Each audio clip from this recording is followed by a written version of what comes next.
Bien, pues, muy buenos días, maestrantes en tanatología, generación 29, plantel Tlalpan. Ustedes saben que, dados los hechos acaecidos el 7 y el 19 de septiembre de este año, tenemos que buscar opciones hasta que por fin la delegación Tlalpan, la delegación Benito Juárez, la delegación Tláhuac y otras más autoricen que se den las clases vía presencial. Les quiero aclarar que si bien nuestro edificio está autorizado como un lugar seguro, no es sino hasta que tengamos la autorización delegacional que tomaremos clases presenciales. Mientras, vamos a tener que trabajar de una manera interesantemente moderna, que va a ser a través de los medios de comunicación. Nuestro módulo es un módulo muy interesante, el módulo de psico-oncología. Como ustedes saben, yo soy maestra en psico-oncología. De hecho, soy decano de la maestría en psico-oncología. Esta es una materia para mí totalmente emocionante, apasionante, y espero dejarles a ustedes también esta pasión y este interés que en la tanatología necesitan tener para atender al paciente. Ojo, aunque dice psico-oncología, no nada más se atiende al paciente psico-oncológico, sino también se atiende al paciente con trastornos y enfermedades crónico-degenerativas, con padecimientos deformantes, con padecimientos incapacitantes y, claro, con enfermedades terminales. Es un mundo muy amplio el que atendemos en psico-oncología. Tenemos que dar en este encuadre los rubros para la atención. Quiero que ustedes sepan que esta es nuestra primera clase, que vamos a dejar tareas extras porque yo necesito solventar su participación, la participación en clase, además el dominio del tema y al último un examen.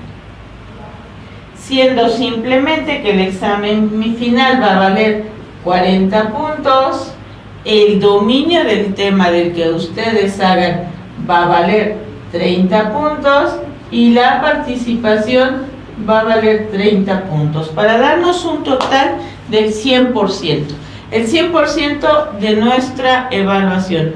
Mientras estamos utilizando este medio de comunicación, lo ideal definitivamente va a ser que nos comuniquemos por medio de mi correo electrónico. Ustedes y yo somos un grupo que ya nos conocemos. Sin embargo, voy a anotarles el correo electrónico al cual van a dirigirse, que es el mío.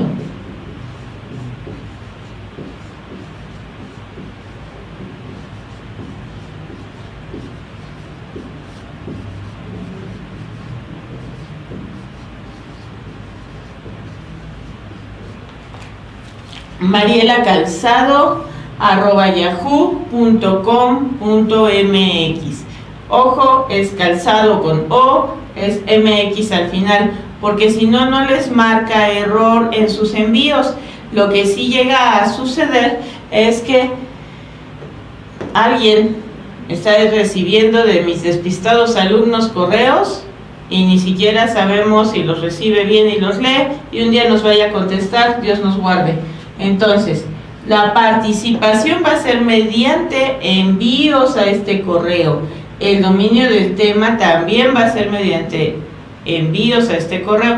Ya cuando nos veamos haremos el examen. Yo espero que todo esto se solucione muy pronto. Si no llegara a suceder, pues lo que vamos a terminar haciendo es que también el examen va a ser a través de este medio. Por favor, les encargo cualquier cantidad de dudas que ustedes tengan. Es importante que me las dirijan al correo, sabiendo que les voy a contestar de manera inmediata. Probablemente al inicio será un acuse de recibido, le contesto en tanto tiempo, para que me den tiempo de revisar lo que están ustedes preguntando. O bien, si esto es posible y los tiempos me lo permiten, de inmediato contesto sus preguntas. Espero que hasta aquí vayámonos entendiendo. Participación, dominio del tema, examen, 30-30, 40%. ¿Qué incluye la participación? La participación incluye lectura, y una lectura que va a llevar una reflexión propia, no del autor. Yo ya sé lo que dijo el autor, entonces tiene que ser una reflexión de ustedes. Dominio del tema, va a haber 2 trabajos. Ahorita comentamos al respecto de los 2 trabajos, y el examen es un examen escrito, es un examen de confusión múltiple para que ustedes puedan confundirse adecuadamente en todo lo que hagamos. Lecturas que yo les voy a pedir que ustedes busquen y me hagan una reflexión. Esto va en formato libre, en el formato que ustedes decidan. Mis 2 trabajos, uno es de investigación, llegando ustedes a hacer quizá alguna entrevista, y el otro es investigación bibliográfica, formato, adivinen, formato APA, que va a estar también. Si tienen dudas de este formato, necesito que ustedes me hagan saber si es que existen esas dudas y los podamos trabajar. Esa va a ser la manera en que nosotros califiquemos y en que nosotros nos comuniquemos. Voy a dejar todo el tiempo mi correo electrónico. De hecho, lo voy a poner aquí arriba para que no lo tenga que estar borrando.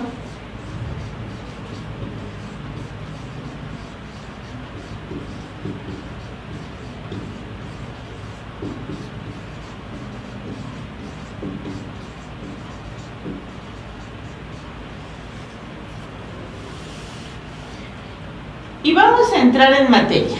¿Qué es la psiconcología? La psiconcología tiene que ver con el estudio de la psique en el paciente enfermo. Durante mucho tiempo se pensó que el enfermo del cuerpo no tenía nada que ver con el enfermo de la mente, que no eran 2 cosas iguales. La psique y el enfermo estaban en algún momento separadas. Inclusive nosotros oíamos hablar de estos rumores donde lo que se buscaba curar era el padecimiento físico, no de ninguna manera un padecimiento mental. Y que si se tenía un padecimiento mental, se hablaba evidentemente de que lo físico era como el resultado de una interacción inadecuada de fluidos. Podemos remontarnos hasta la antigua Grecia, donde se hablaba de los humores, en donde se habla de distintos tipos de bilis, en donde se habla de incluso melancolía o tristeza, como posibles enfermedades en el paciente. Estos humores, estos primeros adelantos, ya nos empiezan a hablar de un individuo unido, de un individuo en donde lo psíquico, lo emocional, tiene que ver con lo corpóreo, con lo físico. Esto es muy importante que lo recordemos, porque se deja de lado. Posteriormente se piensa que si bien hay humores que tienen que ver con la enfermedad por estar enojado, la enfermedad por estar triste, la enfermedad por ser melancólico, por ser irascible, empiezan a encontrar las partes del cuerpo enfermo y se hace una ruptura. Se hace una ruptura en donde el enfermo se empieza a llevar a la institución. Y entonces la psique y el cuerpo se vuelven a dividir. ¿Cuándo sucede esto? Esto sucede muy pronto en nuestro cuerpo. Resulta que el enfermo se atendía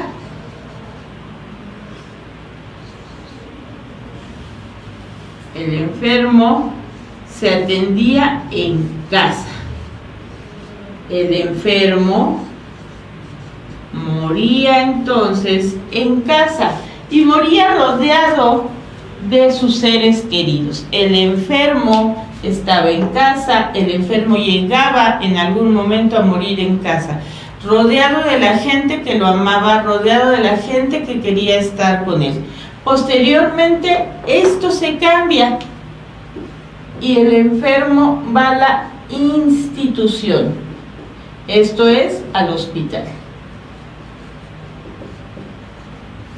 Y al estar en el hospital, la casa deja de ser un lugar de cuidados, se vuelve un lugar que no tendría que ver con nuestros enfermos, que tendría que ver con sus familias. Y el enfermo entonces se hospitaliza y el enfermo entonces muere en el hospital, lejos de su familia, lejos de su hogar, lejos de su casa. Empieza a suceder que la institucionalización de los padecimientos, si bien tiene sus primordios en la antigua Grecia, en Egipto también, se da muchísimo más en Europa y en América. En Europa por la dificultad y por el gran peligro de encontrarnos ante las pestes, esto es contagio. La idea es evitar que los otros miembros de la familia pudieran sufrir un contagio real o un contagio no real, un contagio que no sea cierto. Este contagio aterraba a la gente y la empezó a aterrar desde la influenza española. Quiero que ustedes hagan un poquito de recuerdo en cuanto a historia. La influenza española mató a casi 3/4 de la población mundial por medio de un contagio.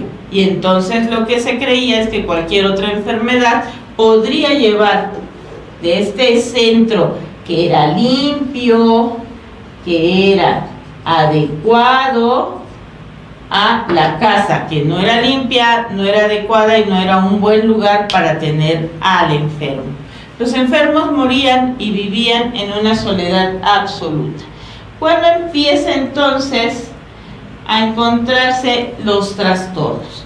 Los trastornos en los pacientes enfermos hacen que nos empecemos a unir. Entonces tenemos al enfermo de cualquier enfermedad, la que a ustedes les guste. Vamos a pensar en un cáncer. Y tenemos al enfermo de cáncer. Pero el enfermo de cáncer no solo está enfermo de cáncer, sino además está triste. El enfermo de cáncer no solo le duele el cáncer, sino además extraña a su familia, se siente solo. Y esto provocaba forzosamente que bajara el sistema inmune, que el paciente bajara su cooperación, que el paciente disminuyera su apego al tratamiento y por lo tanto, ¿cómo se moría? ¿Se moría de cáncer?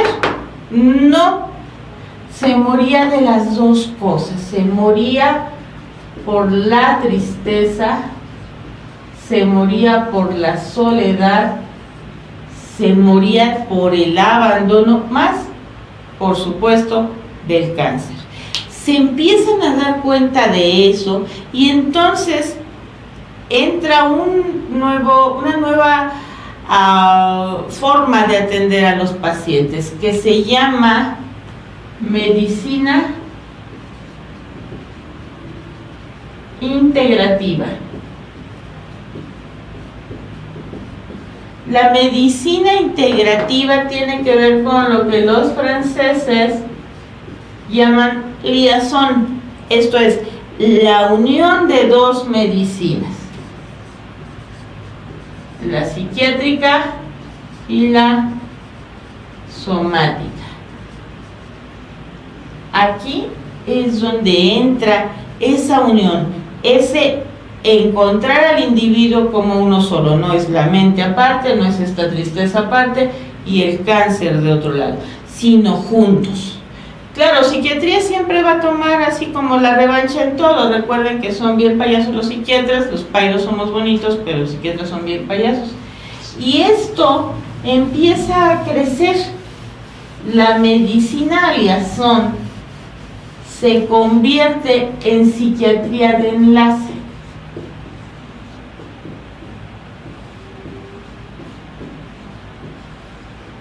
Y empieza a tener presencia en el hospital. Una presencia, debo de decir, muy disminuida, porque solamente se tomaba en cuenta al paciente francamente deprimido, al paciente francamente ansioso y al paciente delirante. Estos tres tipos de pacientes eran los pacientes que la psiquiatría de enlace o de liazón son los que atendía. No más, no importa si el paciente no tenía estos tres, psiquiatría no tenía nada que ver con ellos. Y entonces aquí sí es importante que tomemos en cuenta que la psiquiatría de enlace es la psiquiatría que inicia la psicooncología. Posteriormente a esto, psiquiatría dice que solo no puede y se une a psicología, y psicología y psiquiatría empiezan a ser ya salud mental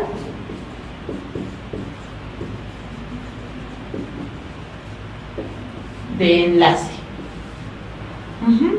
Y psicología se une al trabajo social y se une a enfermería.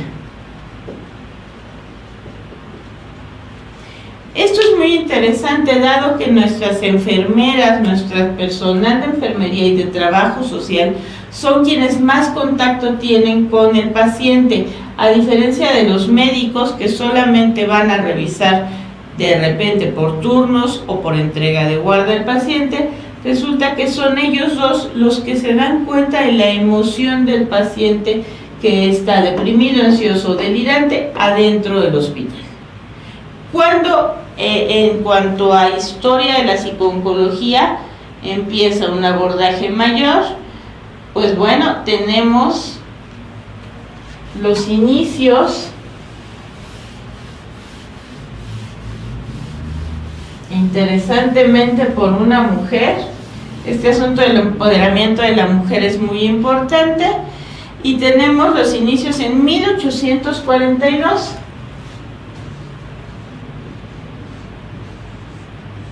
En 1842 se da en Inglaterra y en Nueva York un movimiento muy importante, que es el movimiento hospice.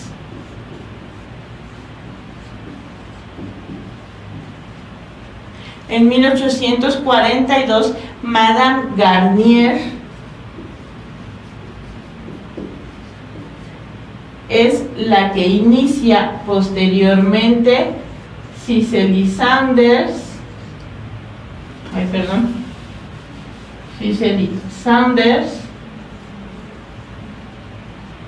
crean los primeros hospice. ¿Qué es un hospice? Un hospice no es lo mismo que un hospital. ¿Por qué? Hay varias diferencias. En el hospital dice que es curativo. El hospital lucha contra la muerte. El hospital aísla al paciente. A diferencia del hospice, ¿qué es el hospice? El hospice no es curativo, es paliativo. El hospice recibe a la muerte.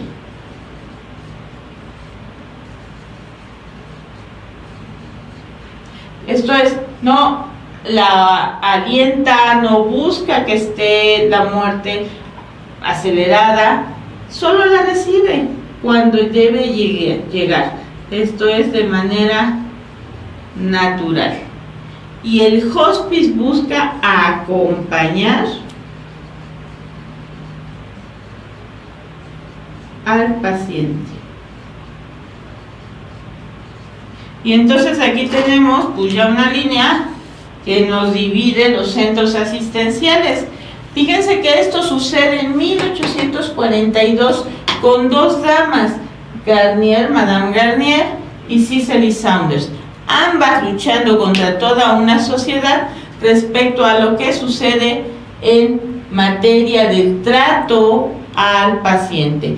Hospice, hospital, tiene sus mismas raíces, que se trata de hospitalidad, de recibir al paciente, cuidarlo y acunarlo, pero el hospital se convierte en algo frío, en algo lejano, mientras que el hospice se convierte en algo más cercano.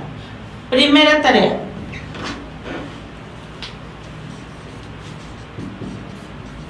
Con rojito, primera tarea.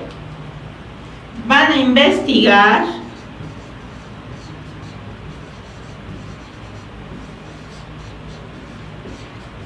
la existencia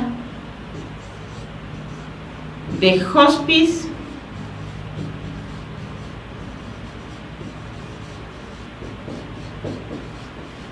en México. Esta es la primera tarea que les voy a pedir. Primera tarea, investigar la existencia del hospice en México. ¿Existe el hospice en México? Hay lugares donde nosotros podamos ir a que nos den un tratamiento paliativo, a que la muerte llegue de manera natural, a que acompañemos al paciente y estemos en un lugar cómodo y seguro, ¿o no? Esta tarea me la van a mandar por favor, al correo electrónico con una reflexión específica. Yo necesito que ustedes también se me pongan a trabajar, pues no nada más yo, ¿de qué se trata? ¿Ok? Se las dejo ahí anotadas. Entonces ya llevamos 1842. De 1842, fíjense el salto que se da enorme a 1950. Aquí voy a poner Garnier. Y en 1950 se habla que el paciente oncológico está enfermo de cáncer porque sus emociones están todas alteradas. Y entonces resulta que si yo estoy enojada con alguien, pues por eso me está dando algún padecimiento canceroso. Se inicia el tratamiento con quimio y con radio. ¿Qué sucede entonces cuando el paciente oncológico inicia en 1950 el tratamiento con quimio y con radio? Aumenta la sobrevida. Y entonces cáncer ya no es igual a muerte. Cáncer puede significar vivir, no todos, pero puede significar vivir más tiempo.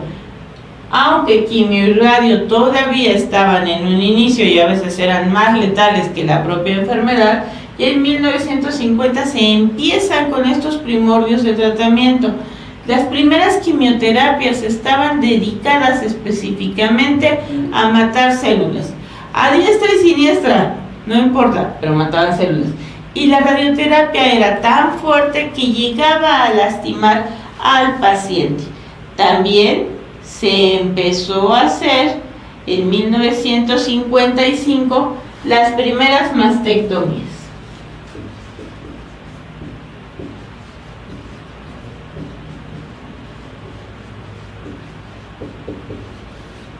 Esto es en el cáncer de mama. Fíjense bien cómo pasamos de tratamientos donde podíamos mantener al paciente cómodo, tratamientos donde ya estamos haciendo algo de quimio y radio para aumentar la sobrevida, a tratamientos quirúrgicos donde la mastectomía en el cáncer de mama es algo muy importante, donde la mastectomía, que es retirar una o las dos mamas enfermas, nos va a aumentar la sobrevida. Ojo, Programa de radio los martes de psico-oncología de 4 a 5, el programa se llama Contigo. Tareita, vean el programa del martes porque vamos a hablar con un experto ginecobstetra donde nos va a decir por qué es importante detectar el cáncer de mama a tiempo. De ahí les voy a hacer preguntas, así es que ese es un tip. Pregunta de examen viene en el programa de radio. Y bueno, pues ahí nos la íbamos llevando como sea, hasta que en 1970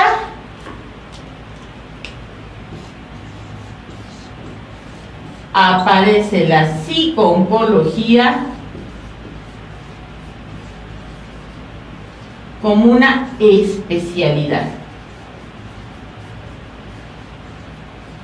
¿Por qué? Porque ya nos dimos cuenta todo lo que avanzamos anteriormente. Ya habíamos visto a Madame Garnier y a Cicely Saunders, ya vimos que la quimio, la radio y la cirugía nos dan una sobrevida mayor, y entonces nos damos cuenta que el paciente oncológico puede estar triste, el paciente oncológico puede estar enojado, el paciente oncológico puede estar sin saber todavía ni qué sucede. Soy buena poniendo emoticones, ¿a poco no? El paciente oncológico puede estar todavía... ¿Parece asustado? Asustado. El paciente oncológico tiene emociones. Déjenme ponerles cara a estos. El paciente oncológico tiene emociones y estas emociones nos van a afectar directamente al padecimiento. Por eso aparece la psico-oncología como una especialidad de la rama de la oncología. Primero se ocupan los psicólogos, después se ocupan los psiquiatras en trabajar esta especialidad. Dense cuenta cómo vamos avanzando. Vamos avanzando de Garnier y Cicely, de tratamiento para aumentar sobrevida física, hasta aquí, hasta hablar de la emoción del paciente como algo muy importante, de hablar de la emoción del paciente y de estudiar cómo esta emoción está avanzando, está logrando avanzar y está logrando que el paciente realmente sobreviva, no nada más se quede con pulso y con respiración y con un cachito de cuerpo, sino tenga una vida. Tenemos que comentar, como algo muy cierto, a dos mujeres importantes. Recuerden los años 1970, psiconco, especialidad. Uno de los médicos que se detuvo a escuchar al paciente moribundo, por supuesto, es Elizabeth.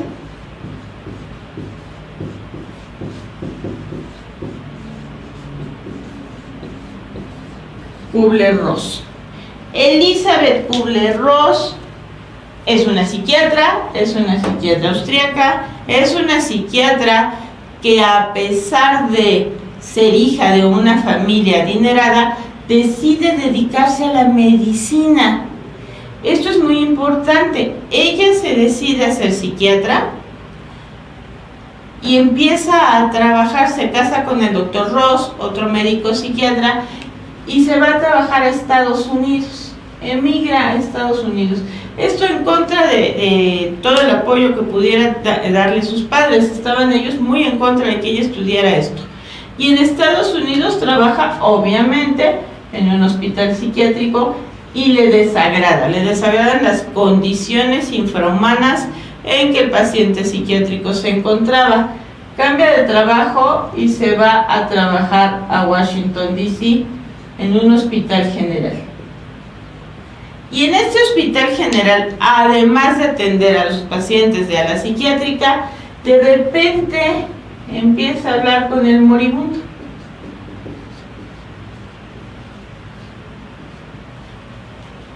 Y le toma la mano y lo escucha y escucha al moribundo decir: nadie quiere hablar conmigo respecto a la muerte, y escucha al moribundo decir: tengo miedo de morirme, y escucha al moribundo decir: ¿qué va a ser de mi familia?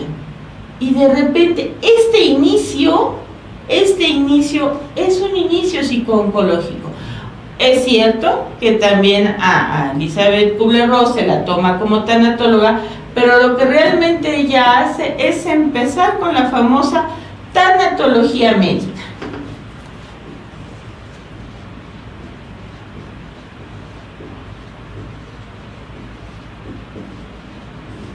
Este inicio de la tanatología médica se da con ella.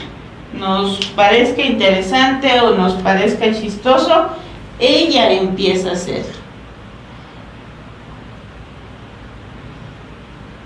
No nada más es ella.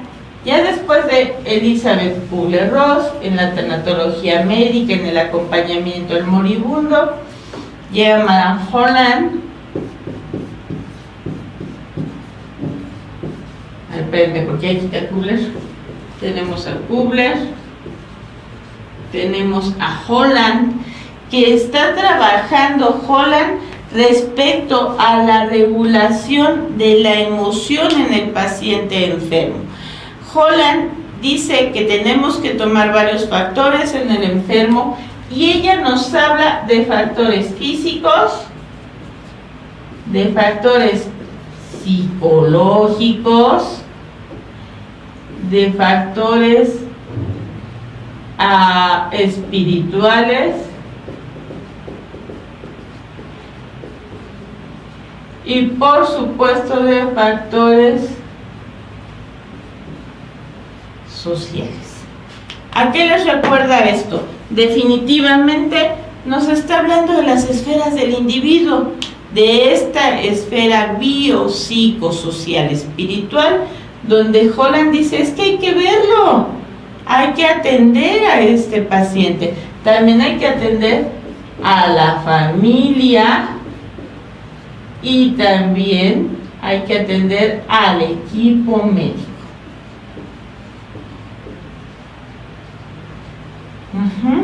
¿Por qué la familia y el equipo médico? Pues evidentemente si el equipo médico no se está constituyendo como parte de esta tríada, donde tenemos familia, equipo médico, paciente,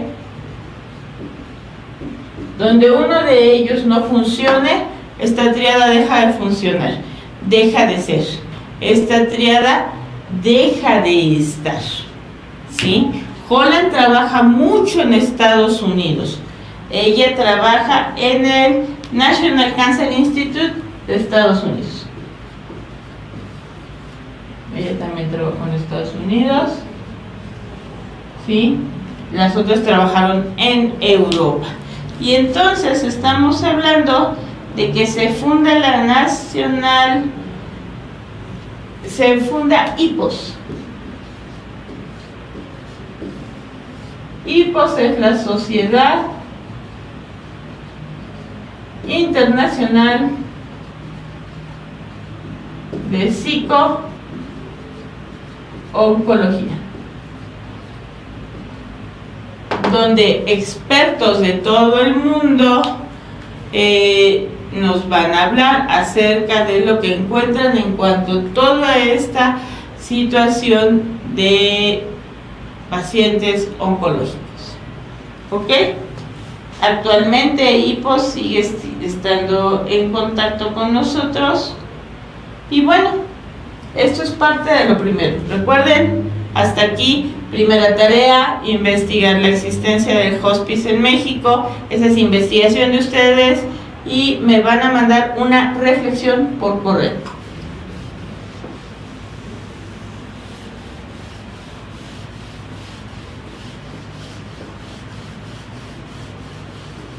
Posteriormente, vamos a darnos cuenta cómo esta actividad psico-oncológica va a tener varios caminos. Y entonces la psico-oncología tiene que ver con el paciente enfermo. La psico-oncología tiene que ver con el paciente familia. Y la psico-oncología tiene que ver con el paciente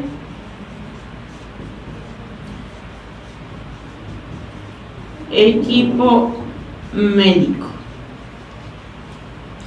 Con estos tres pacientes es con los que trabaja la psico-oncología. El paciente enfermo, evidentemente desde varias áreas, es en la intervención de los procesos de adaptación. Revisamos, por favor, los procesos de adaptación.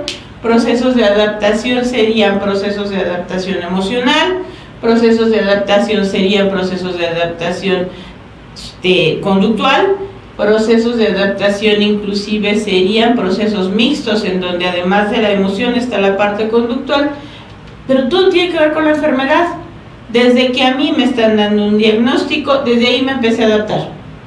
Desde que a mí me confirman el diagnóstico, desde ahí me sigo adaptando. Y a mí me van a dar tratamientos, sigo en procesos de adaptación. ¿Qué más vemos? Pues determinamos psicopatología.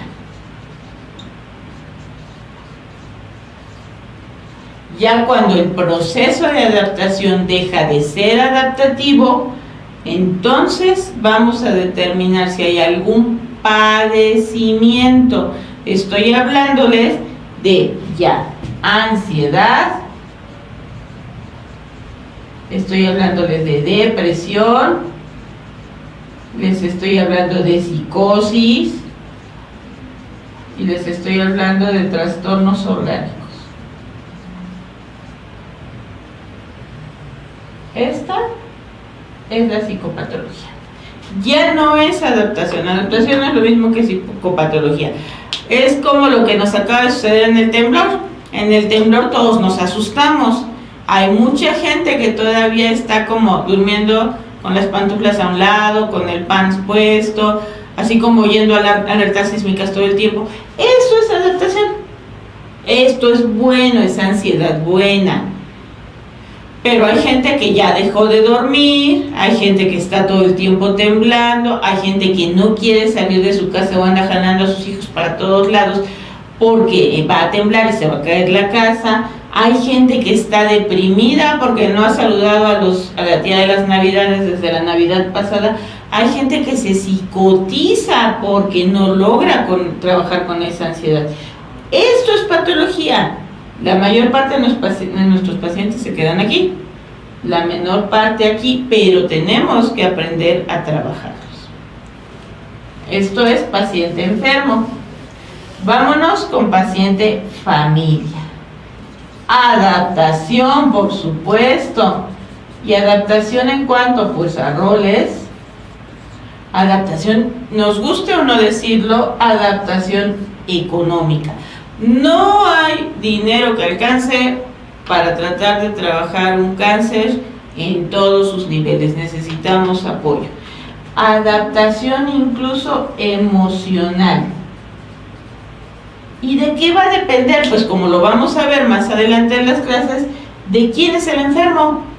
No es lo mismo que yo, papá, que soy el proveedor, sea el enfermo, y mamá e hijitos ahora tengan que dejar la escuela, cambiarse de escuela privada a escuela pública, mamá se tenga que ir a trabajar o el hijo mayor también, porque eso ya nos está cambiando los roles, ya nos está afectando el dinero, los tratamientos quimioterapéuticos que no están dentro del seguro popular para gente no derechohabiente son muy caros. Vámonos con la segunda tarea.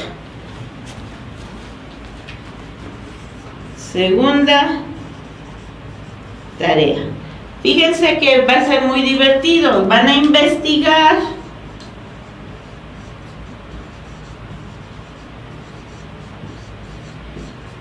¿qué tipo de cáncer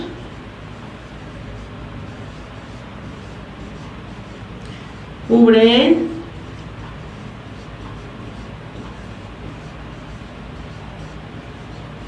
Seguro Popular? No todos los tipos de cánceres cubren el Seguro Popular. Ojo, no estoy hablando de IMSS ni de ISSSTE, estoy hablando de Seguro Popular. ¿Cuáles? Y también me lo van a escribir, van a hacer una reflexión y me lo van a mandar al correo. ¿Estamos de acuerdo?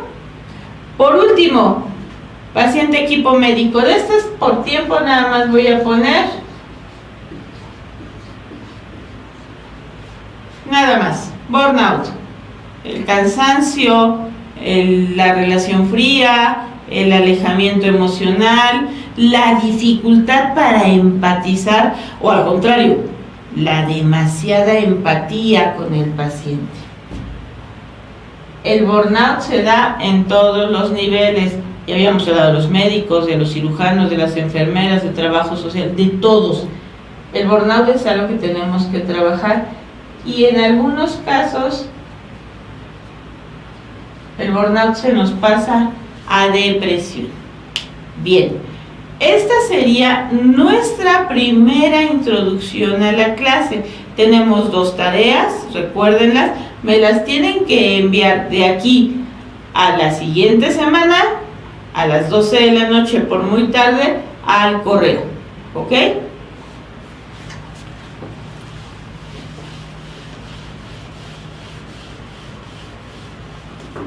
Recordamos las tareas.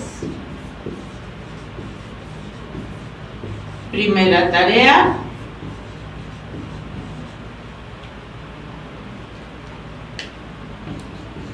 Los hospices en México.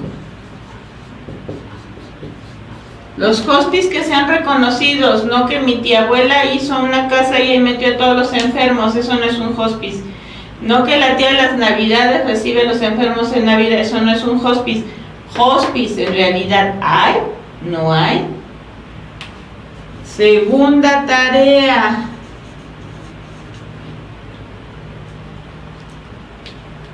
Cáncer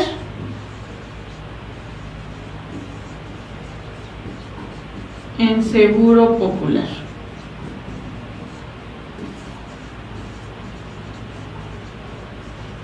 La segunda tarea es la cobertura de cáncer en Seguro Popular. No el cáncer del ISSSTE, no del IMSS, no, el que nos cubre Seguro Popular. ¿Qué nos cubre? ¿Qué sí nos cubre? ¿Qué no nos cubre? Tenemos 2 tareas muy divertidas para trabajar y para que me las envíen a más tardar la siguiente semana a mi correo electrónico. También por medio de correo electrónico vamos a recibir, vamos a solicitar, no me lo soliciten, vamos a leerlo, vamos a leer un libro.